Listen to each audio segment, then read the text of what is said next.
Добар ден, драги слушатели, драги гледачи. Денес во серијата разговори на програмата на Радио Марија ќе зборуваме со Митко Андонов, предприемач, и поконкретно ќе зборуваме за настанот што се случи овие денови во Europe House. Му посакуваме добре дојде, Митко, во студиото на Радио Марија. Добро ден, Најдов. Благодарам за поканата. Ми причинува навистина задоволство да поразговараме за една тема која што пред се ги погодува младите. И од каде се роди таа идеја? Вие сте самите иницијаторот на тоа, нормално во соработка со некои други организации, но како се роди идејата да направите еден ваков настан во кој ќе зборувате за претприемништвото и младите? Так.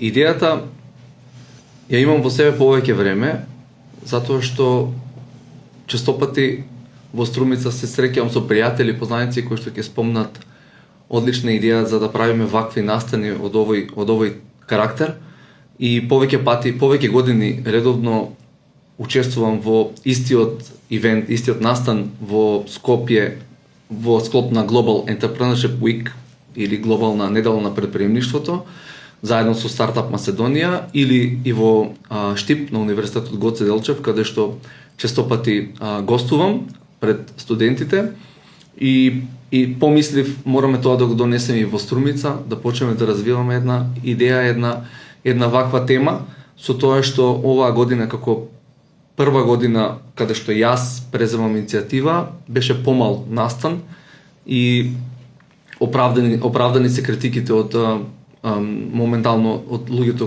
со кои што разговарав, каде што не беше доволно испромовирано и немаше некоја реклама и слично. Меѓутоа така беше и осмислено, бидејќи не бев сигурен во обемот кој што можеме да го изреализираме поради краткиот период за време за организација. Среќен сум што наидов на позитивен одговор од страна на EU House, кој што ја препознаа таа иницијатива и веднаш пристапија кон да ми помогнат со организација и со ивент, со локацијата, значи ни помогна во организацијата и со каде да биде тоа организирано. Го склопивме да биде организирано од страна на Сдруженијето Вита Хонеста, каде што јас го имам поставено како здружение пред 10 години со слична иницијатива, да помагаме на младите, да ги инволвираме во бизнисот, да ги охрабриме да навлезат повеќе и да размислуваат предприемнички. Така да идејата беше во тој правец да пробаме на младите да им бидеме што подостапни. Зошто? Затоа што од голем број книги, видеа кои што ги имам јас лично, поминато, читано, гледано, најважниот дел е да имаме кого да прашаме како да стигнеме до таму. Истото важи и за мене, значи секојаш кога сакам да дојдам до некои одговори, најдобро е да имам кого да прашам. Така да со ова јас повикав неколку пријатели исто вклучени во бизнис секторот, кои што имаат од различни области искуства и би можеле да споделат нивно видување, нивна историја, како почнале, зошто почнале, како направиле резултати, и да може да вториот дел го посветивме на одговори каде што ги вклучивме и посетителите. Еве на настанот кој конкретно беше присутен таму, так, кој учествуваше, кој беа панелистите? Так, одлично.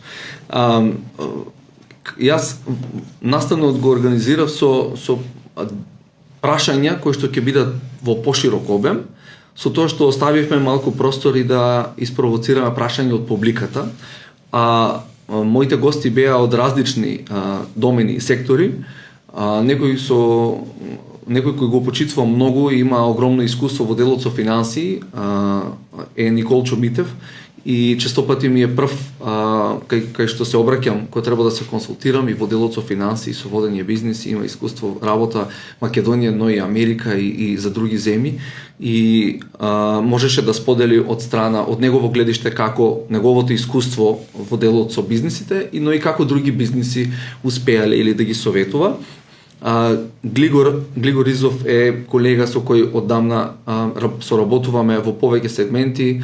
Во делот на маркетинг агенција се имаме консултирано како тој ги спроведува активностите, но и зошто се фокусираше на еден друг дел на вториот негов бизнис во делот на едукација кај младите со обуки и Димитар Точекјаја, кој што е мој долго одамна пријател, долги години еден од најблиските пријатели, другари, кој што има повеќе бизниси и доста скромно настапува, го замолив да сподели негови искуства за како тоа се пренесува и во не само во дигитални бизниси, туку и во реалниот сектор.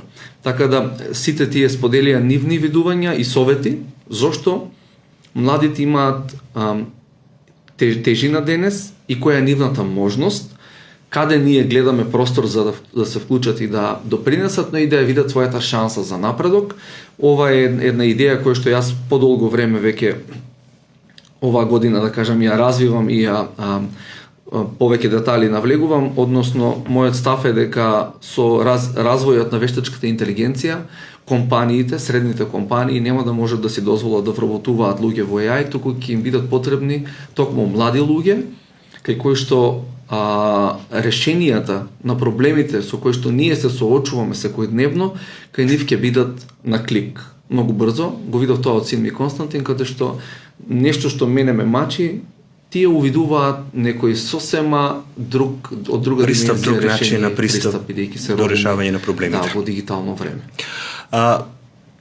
Овој настан беше пред се за младите, за еве со цел да ги задржиме на некој начин во ова наша прекрасна земја, да бидат мотивирани и така натаму, но каков е интересот на младите во тој правец? Клучното прашање, тоа е клучното прашање. Се радувам дека постојат млади кои вложуваат во себе, кои што сакаат да вложуваат во себе, и наша задача е да бидеме тука за нив, да им го покажеме патот, да споделиме нашите искуства, за да не морат и тие сите препреки да ги минуваат на своја кожа. Делот кој што не сум задоволен е што бројот на млади не е задоволителен и нема одзив. Дел од нив се поставуваат како да тоа го прават за мене, за тебе, за татко им, за родителите, што апсолутно не е вистина. Денес, како никогаш порано, разликата помеѓу некој што вложува во себе, огромна е разликата помеѓу оние млади кои ќе одлучат да вложуваат во себе, да учат, да напредуваат со еден отворен пристап и со интегритет, за разлика од огромната маса млади кои што бараат само начин да дојдат до брзи пари, бараат начини како да поминат без ангажман, без инволвирање, без вложување. Не постои начин, барем до сега, не постои начин да стигнеме до резултати без да се вложиме, без да се залагаме, без да инвестираме во себе. Има премногу начини, преку образование, едукација, преку книги, преку видеа, но најбрзиот начин е преку прашање.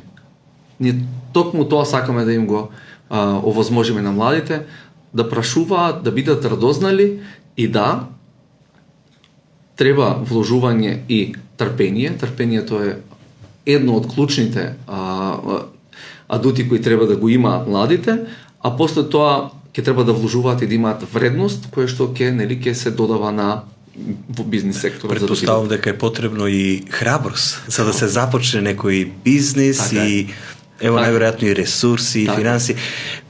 Како би било тоа возможно за младите? Тоа беше едно од прашањата на панелот и мило ми е што се поклопува и од истото прашање каде сме со храброста, односно во корелација со ризикот. Вистина е дека ризикот е доблест, ризикот е една јака страна, една страна која што кај претприемачите од почеток се развива, меѓутоа и луѓето кои што водат бизниси, претприемачите не се родени така. Тоа е нешто што се развива, нешто што во кое што преку обид и грешка, преку ризици, луѓето доаѓаат до резултати, а сето тоа започнува преку решавање на некој проблем. Всушност, целта, моја дефиниција барем, целта на бизнисот е да направи решение, да создаде, да најде решение за многу решение на некој проблем кој што го имаат голем број луѓе, проследено нормално и со профит. Меѓутоа, кај младите се повеќе недостасува тој дел за вложување, за ризик, за тој дел. Едноставно сакаат да играат на безбедно. Тоа го имаме и во многу сегменти во нашето општество, каде што огромен број луѓе очекуваат или ако ги прашаме кај се гледат, можеби се минува, сака да бидат дел во администрација, на безбедно, кај што родителите им викат, нели, да се сместиш на сигурно и тоа. Меѓутоа, дефинитивно движечката сила на едно општество, и ова го тврдам одговорно, и ова е многу важно, е бизнис секторот. Ние во Македонија живееме во една мала држава, кај што 2 милиони луѓе, веројатно, не можам да ги тврдам бројките, но ќе погодувам, можеби 300.000 луѓе има пензионери, 200.000 се невработени, 200.000 се социјални случаи, 300.000 се деца, пензионери, не знам дали спомнав, во суштина, во државата, веројатно имаме некои 400-500.000 луѓе кои што се вклучени во бизнис, во приватни бизниси, во бизнис секторот, кои што генерираат производи и компаниите на тоа плаќаме данок и државата функционира од основа на основа тој данок. Така да бизнис секторот, ајде да кажам и приватниот сектор, е во суштина оствари движечката сила на државата. И затоа ги охрабрувам младите дека мора да размислуваат и да вложуваат во себе. А што ако се случат грешки? Во планирање, грешки, во аналитика некоја. Ова беше дел од другото излагање во вторник бев на Универзитет Гоце Делчев, каде што зборував и професорот Дарко и зборуваше на студентите за делот со грешки и донесување одлуки, колку е важно да донесуваме одлуки, беше нагласено да донесуваме правилни одлуки. Правилни одлуки е навистина важно, меѓутоа што е правилна одлука и како да стигнеме до правилна, а да нема грешки. Одлуките ги донесуваме врз основа на искуствата кои што ги имаме во животот. За да донесуваме одлуки мораме да поминеме голем број на претходно помали одлуки, слични од кои што дел нормално е да бидат погрешни. Така учиме, врз основа на грешките. Затоа никогаш не сметам дека грешката е нешто изгубено. Напротив, тоа е само еден неуспешен обид кон остварување на мојата цел. Ако мене ме прашаат како да се заштитам за да не донесувам погрешни одлуки или дали да донесам одлука и што ако е погрешна, мојот став и го пренесувам кон младите е истиот. И јас сакам да развијам кај себе таков карактер, особина, каде што од 10 одлуки 10 ќе ги одлучам. Со тоа што ризикот е дека 2-3 ќе бидат погрешни. 5-6 ќе бидат апсолутно добри, 2-3 ќе бидат нешто ново научено, но не е страшна загуба или нешто. Меѓутоа, ако не донесуваме одлука, тогаш стоиме во место. И тоа е една онака летаргичност каде што нема движење. Мораме да се охрабруваме и да донесуваме одлуки. Тоа е уствари тежината на секоја професија. Вработувањето на луѓе во било кој сегмент. Всушност луѓето се вработуваат за да донесуваат одлуки. Иако се повеќе патиме во еден момент каде што се вика upside delegating, односно луѓето не сака да донесуваат одлука, туку едноставно ќе чукнат на врата кај надредениот менаџер, што да правам сега, ми излезе ваква ситуација, за да не може после тоа да носат одговорност. Да. И ова е многу важен момент каде што ги охрабрувам сите да донесуваат одлуки, бидејќи има една поговорка, можеби од некој филм, меѓутоа е вистина, во огромна компанија некој носи погрешна одлука и оди кај надредениот и вели сгрешив и знам дека компанијата ја чинам $1 милион, веројатно ќе добијам отказ. Ика не, што туку инвестирав 1 милион во тебе, значи нема да дадеш отказ, туку тоа искуство треба да го примениш во иднина. Одлично кажано. Јас би се навратил пак на она што претходно говоревме за настанот. Дали планирате во иднина, можеби да продолжите со вакви или слични настани и охрабрување, мотивации на младите за да се охрабрат за предприемништво, за бизнис? Според како што следеа прашања и одговори, навлегувме во една подлабока дискусија и после панелот, што всушност беше и наша цел. Ние пробавме и да се обратиме кон стартап заедницата, да кажам, да пробаме да креираме, да создадеме една стартап заедница во Струмица, каде што млади стартапи би настапиле, би направиле пичинг на идејата во кратко време, каде што ние од страна на бизнис, од различни професии би им дале наше мислење како тие да напреднат, дури и јас ставив можеби и бесплатно менторшип на некои од младите со идеја да ги водиме, да им насочуваме, но како што реков, не стигнав да го испромовираме настанот на време и оставивме можност за тоа да се случува понатаму, но во целина настанот се водеше во правец каде што повеќето присутни споделија дека се презадоволни од во кој правец се движи овој настан и дека би биле среќни доколку направиме редовни средби каде што без обврска дека некој мора да присуствува,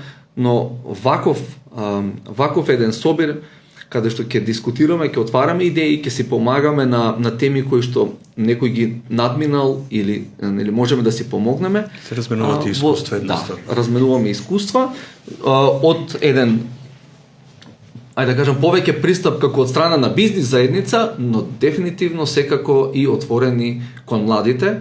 Сите млади кои што имаат идеја, желба, сакат да учат да напредуваат, се добродојдени, може да ме контактираат мене, може да видиме и токму тоа би било и повик, колку повеќе има луѓе кои што изразуваат интерес, јас сум отворен и размислувам и сакам да им бидам достапен на младите и на бизнис заедницата, но и на младите со цел за подобро општество. Ево вие се фокусирате со работа на младите, со да ги охрабриме на некој начин за предприемништво, исто така и во вашиот бизнис имате повеќе млади или најпред се млади.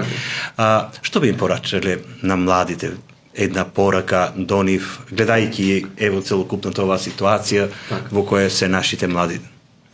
Токму тој дел, сега се подсетив, треба да погледам уште еднаш како е, меѓутоа во агенцијата кај што ја водам, имаме 20 на луѓе, имајќи предвид дека јас сум сега 46, се гордеам дека средна просечна вредност ни е 29, односно вложуваме во млади и имат различен поглед кон светот, се трудиме да станат професионалци младите и исто имаме голем број на практиканти, мислам дека 20 на млади луѓе во кои што вложуваме и се надеваме дека ќе им помогнеме да си го најдат својот пат кон успехот. Она што јас би го порачал кон младите е да бидат вложени, да вложуваат во себе, да прашуваат, некој што го поминал тоа, директни прашања кон бизнис секторот, да читат за да можат да најдат одговори, да бидат упорни, дефинитивно, но и да го прават тоа на еден начин со интегритет. Затоа што моето искуство кажува дека кога тогаш еден ден сето тоа ќе се исплати, вреди, ќе биде препознаено, сигурно, меѓутоа никогаш тоа не доаѓа лесно. Мора да биде пропратено со вложување во себе, имајќи предвид дека во денешното општество голем дел од младите не се доволно активни, мислам дека ќе имаат огромна предност во однос на другите и тоа ќе биде набрзо ќе им вреди. Благодарам, Митко, за овој прекрасен разговор. Предпоставам дека можеме да правиме уште долго разговори и ви посакувам многу успех и се гледаме во некоја наредна прилика повторно. Благодарам многу.